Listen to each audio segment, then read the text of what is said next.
I have a 240 by 128 screen here from a 1996 Picopath Linatrol Hybrid D-11 on a plasma cutter, and it was losing some of the lines on the bottom here that were horizontal. They were not coming through as the full image.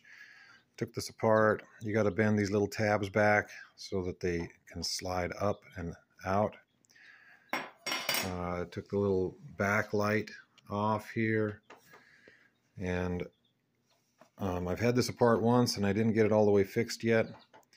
This screen has what's called an elastomeric zebra strip, and that makes contact along here.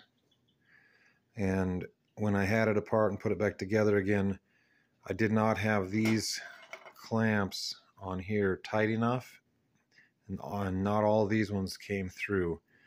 So these ones made the vertical sections look come in clear or not, and these on this edge here are controlling each individual line. So when I've got lines failing here, then that means I've got a problem on this strip here.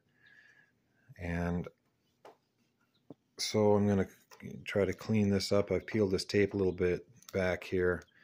Might have ruined it forever. I'm going to try to clean this up with isopropyl alcohol, see if I can get that back on, and then use this here. This is the little strip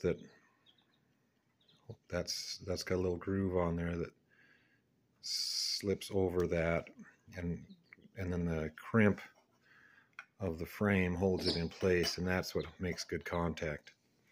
So I'll see if I can get this back together, and I'll maybe make a comment in the comment section to let you know what my progress is.